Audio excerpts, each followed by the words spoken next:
Oi pessoal, tudo bem com vocês? Eu sou a professora Lívia, sou professora de Geografia de vocês. Como vocês sabem, devido a essa pandemia que nós estamos enfrentando, essa pandemia de coronavírus, nós estamos impossibilitados de ter aula, presencial. Então nós vamos continuar tendo aula, porém as aulas elas vão ser virtuais, Vão ser aulas aí no YouTube e depois no Google Classroom para vocês não perderem o conteúdo, não ficarem prejudicados e continuarem afiados aí no conteúdo de todas as matérias. Essas videoaulas estão sendo feitas com muito carinho por todos nós, professores do colégio, e espero que vocês gostem e que vocês apreciem essas aulas junto com a gente. Então, bora estudar? Bom, nós temos exercícios aí que foram passados por mim via Google Classroom. Então, essa listão de geografia, nós vamos corrigi-los aqui. Então, vocês vão me apresentar essa lista feita, corrigida, quando a gente tiver a oportunidade de se encontrar, mas eu vou já corrigir com vocês aqui para vocês não ficarem com dificuldade na hora de fazer ou ficarem com um conteúdo aí prejudicado. Então, nós vamos corrigir esta lista juntos, tá ok? Então, vamos lá. Bom, então a gente tem aí a número 1. A número 1 nos diz assim: explique o que significa a expressão nova ordem mundial e aponte as suas principais características. Então, a gente aí tem duas perguntas dentro de uma só.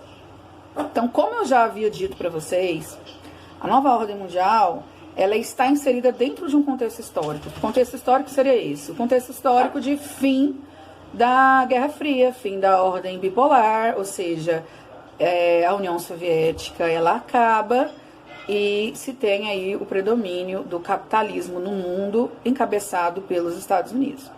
Inaugura-se, então, essa nova ordem mundial que viria a ser esse equilíbrio de poder entre os países após o fim da Guerra Fria. Ela é caracterizada, então, pela multipolaridade. Então, quais as principais características? A multipolaridade. O que viria a ser, então, essa multipolaridade? É onde você tem aí a ascensão de novas potências política e econômica dentro desse cenário global. Você não tem mais, você rompe agora com a ordem bipolar e você tem aí a multipolaridade. Você tem a ascensão de novas potências, como, por exemplo, a própria União Europeia. Você tem a China, você tem o Japão, você tem a Alemanha. Obviamente, sem deixar de lado a supremacia estadunidense no âmbito militar. Então, por isso que muitos geógrafos, geopolíticos, eles apontam, então, essa multipolaridade como uma unimultipolaridade. O que seria essa unimultipolaridade? A ascensão de novos países dentro desse cenário global, só que você ainda tem os Estados Unidos como uma potência militar. Isso seria, então, a unimultipolaridade, que também é uma característica da nova ordem. Então, a gente tem aí agora o número 2. A nova ordem mundial assinala o fim da bipolaridade entre União Soviética e Estados Unidos. Então, a partir do início do século XXI, os norte-americanos iniciaram uma guerra ao terrorismo, que passou a ser um novo adversário dos Estados Unidos no cenário internacional. O que essa afirmativa está te dizendo? Que como rompe-se com essa bipolaridade com o fim da União Soviética, logicamente levou ao fim da Guerra Fria, então o inimigo mundial e, em detrimento, o inimigo dos Estados Unidos passa a ser outro, não é mais o comunismo. O inimigo, ele agora é o terrorismo. Por que o terrorismo? Porque em 11 de setembro de 2001, houve um atentado terrorista nos Estados Unidos. Esse atentado terrorista foi feito, então, por uma organização terrorista chamada de Al-Qaeda, que tinha como chefe o Osama Bin Laden. Então, esse atentado de 11 de setembro de 2001 nos Estados Unidos, ele abre, então, um novo cenário, um novo adversário dos Estados Unidos. Passa a ser agora o terrorismo. Então, a resposta certa da sua letra B, que pergunta um evento que pode assinalar essa nova empreitada, ou seja, essa mudança de adversários dentro da nova ordem mundial, seria a letra B, a caçada e morte de Osama Bin Laden em 2 de maio de 2011, aí no governo de Barack Obama.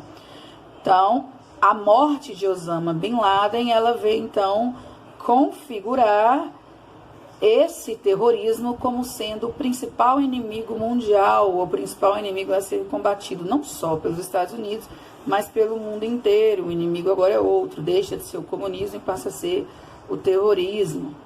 Então a gente tem aí a número 3 agora. Vamos baixando aí. A diversidade regional no mundo. O mundo é regionalmente diverso. Cada região do espaço geográfico mundial apresenta diferentes nuances naturais e socioeconômicas. Cada território, dentro dos limites de suas fronteiras, apresenta características geográficas próprias, mesmo considerando-se o avanço da globalização em uma nova ordem mundial, que ora se consolida.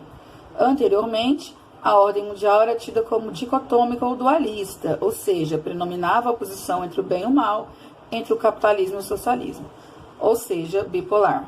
Atualmente, a nova ordem ela é pluralista, ou seja, possui várias frentes de oposição, como ricos e pobres, cristãos, muçulmanos, interesses mercantis, consciência ecológica, etc. Nos dias atuais, novos processos de reconfiguração espaço-territoriais ocorrem no mundo, a maioria deles resultantes de conflitos étnicos culturais antes latentes e que agora se exacerbaram neste período pós-Guerra Fria. Sobre essa mudança na ordem mundial, ou seja, ainda falando deste processo histórico, deste contexto histórico de nova ordem mundial, pós-Guerra Fria, você tem aí, então, a alternativa B como sendo a correta.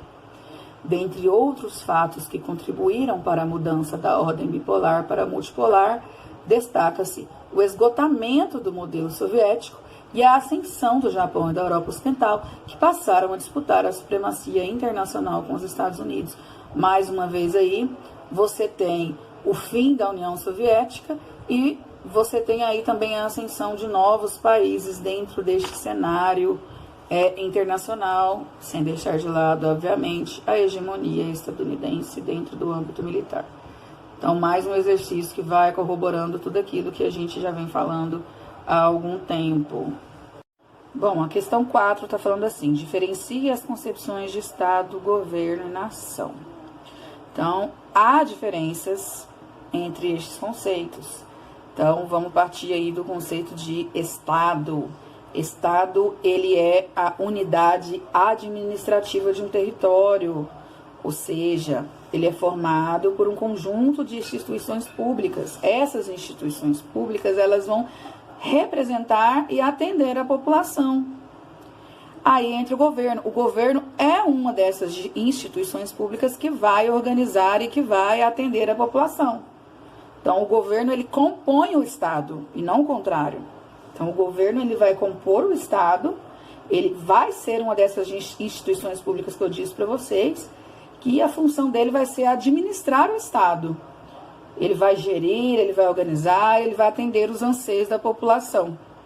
Já a nação, ela é um termo mais ligado à identidade, ao processo de pertencimento a uma sociedade.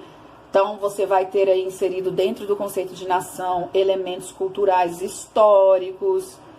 Então, é um agrupamento de uma sociedade, né, que vai partilhar dessas mesmas características que eu disse para vocês, como cultura e idioma, que vai gerar, então, uma identidade comum. Entendido? Então, agora vamos para a questão número 5. Bom, a questão número 5 eu vou ler para vocês. A gente já debateu ela em sala, então vamos colocar no papel aquilo que a gente já debateu. Justifique a frase. Desenvolvimento econômico não significa desenvolvimento social. Não é apenas o PIB que define o desenvolvimento de um país. Então, essa questão aí, ela tem duas perguntas em uma só, né? Então, desenvolvimento econômico não significa desenvolvimento social. Então, um grande exemplo disso somos nós, né? É o Brasil. Então, o Brasil, ele é um país que ele é importantíssimo dentro do cenário econômico global. Ele é um grande país exportador, ele é um grande país produtor. Ele é um país importante economicamente, ele tem um PIB muito elevado, só que o seu social ele deixa a desejar, ou seja, o seu social ele não acompanha o seu desenvolvimento econômico e a sua importância econômica, que fez o Brasil ter a alcunha de um BRICS, né? Tamanha a sua importância dentro do cenário econômico, global e financeiro. Então, o Brasil ele não acompanha o seu desenvolvimento econômico. Daí a justificativa da frase que PIB não necessariamente significa desenvolvimento de um país, socialmente falando. Desenvolvimento econômico não significa desenvolvimento social, ou seja, eles não caminham lado a lado, dado que a distribuição de renda ela não acontece, dado que as mazelas sociais ainda são extremamente imperantes dentro da nossa nação. Então, isso não só no Brasil, mas as economias em desenvolvimento, elas também passam por este mesmo problema, este mesmo processo. A corrupção é latente, os desvios eles são muito grandes, então faz com que a arrecadação ela não seja distribuída em igualdade ou em equilíbrio, né? Não existe isso. Então, após analisar a frase, a gente acabou de analisar, cite 5 países além do BRICS que se assemelham a essas características. Então, se você colocar o BRICS, seria muito fácil você ficar só com países emergentes, você ficar aí com o Brasil, Rússia, Índia, China e África do Sul. Então, por isso que eu citei, vocês colocarem além desses BRICS. Então, você pode colocar os tigres asiáticos, você pode colocar os novos tigres asiáticos, você pode colocar exemplos, então, de país. Você pode colocar a Coreia do Sul, você pode colocar o Vietnã, você pode colocar a Malásia, você pode colocar a Indonésia, você pode colocar Hong Kong, Taiwan. Então, saindo dos tigres asiáticos, você pode colocar a Turquia, você pode colocar o Chile, o México, a Argentina, que são países de economia em desenvolvimento, que são países que a economia ela é importante dentro do cenário econômico global, dentro do cenário econômico regional, mas o seu social não acompanha, o seu social deixa a desejar, porque existem ainda muita mazela, existem ainda muitos problemas a serem sanados, problemas como falta de saneamento básico, violência, criminalidade,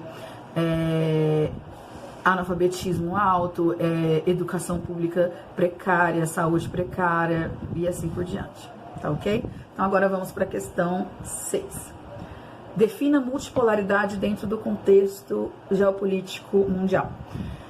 Bom, a gente já fez um exercício desse no caderno, que vocês fizeram uma pergunta do livro, e muitos entenderam essa multipolaridade no quesito da física, né? Muitos colocaram a multipolaridade como sendo múltiplos polos, ou polo negativo, polo positivo, nada a ver com o que a gente está estudando. Então, se é geopolítica, dentro da geopolítica, né, meu povo? Então, quando a gente fala em definir multipolaridade, você vai recair lá na questão número 1, que a gente já respondeu. Você vai colocar, então, que é um contexto de pós-Guerra Fria, um contexto que extingue a bipolaridade e entra a multipolaridade, que significa um equilíbrio de poder, a ascensão de novos países dentro da importância econômica, política global e militar. Então, é nesse sentido que você vai colocar, mais uma vez, você pode se referir lá à questão número 1, mas coloquei novamente para a gente ter em mente o que é essa multipolaridade, que é essa característica da nova ordem mundial que a gente está vendo. Aqui, 7 caracteriza e dê exemplos de países desenvolvidos. Então, países desenvolvidos, então você vai falar o que são esses países, você vai falar que são países de primeira categoria dentro deste cenário, que são países importantíssimos, que são países que estão inseridos dentro da ONU, países cujas democracias elas são plenas, são atuantes, países que têm pouca criminalidade, países que têm uma infraestrutura que atende a sua população, você tem aí uma baixa mortalidade infantil, você tem uma alta expectativa de vida, você tem seguro social para essas, que vai atender essas pessoas. Essas pessoas, elas são possuidoras de direitos, não só de deveres. Você vai colocar que tem uma gama de transportes, esses transportes eles são acessíveis, eles atendem aquela população. você vai ter aí serviços públicos fornecidos com qualidade. Aí exemplos você vai colocar os países ali da União Europeia, ou você pode colocar os países nórdicos ali, você pode colocar Dinamarca, você pode colocar Islândia, você pode colocar os Estados Unidos. Ele é um país desenvolvido, apesar de ter problemas sociais, mas ele é um país desenvolvido, né? Ele é um país extremamente importante. Então você pode colocar os Estados Unidos, você pode colocar o Canadá, você pode colocar a Austrália, Nova Zelândia, os países ali da União Europeia, você pode colocar o... Bom, então agora a gente tem aí os países emergentes. Os países de economia emergente são os países que já tinha dito para vocês ali na questão 5, os exemplos que ele está pedindo aí, você pode dar os exemplos que a gente já tinha dado ali na questão 5. Esses países emergentes, eles são esses países que são extremamente importantes dentro da economia global, são países que são a base dessa economia global, países extremamente importantes, países que fazem parte aí da ONU, países que exportam e importam muitos produtos. Estes países emergentes, então, eles são importantes economicamente, porém o seu social, ele não acompanha. Já os países subdesenvolvidos são os países ali, principalmente os países que estão mais ao sul do hemisfério, são países aqui da América Latina, alguns países da América Latina, países ali do continente asiático, países do continente africano. Então você tem um monte de exemplos que você pode dar de países subdesenvolvidos. Esses países subdesenvolvidos, eles são então caracterizados como deficitários. O poder público ele não atende a sua população como um todo, são economias deficitárias, saúde precária, analfabetismo extremamente alto, muitos ainda estão sob regimes ditatoriais, totalitários, ou estão sob a mira de fuzis aí das milícias, estão mergulhados em guerras civis. Então são países extremamente pobres, a fome ela ainda impera, as pessoas morrem de fome, morrem de sede, elas morrem sem nenhum tipo de assistência. Esses são os países desenvolvidos, cujos exemplos vocês podem dar desses continentes que eu falei para vocês. Você pode falar sobre o Haiti, você pode falar do Timor-Leste, ou aqueles países que a gente fez o trabalho, a Eritreia, a Somália, a Etiópia. Então tem muitos países aí que vocês podem dar como exemplo. Na questão 8 está dizendo o seguinte: caracterize os conceitos e dê exemplos de países que experimentam fome aberta, fome oculta, pobreza absoluta e pobreza relativa. Então a gente já viu esse tema em sala de aula.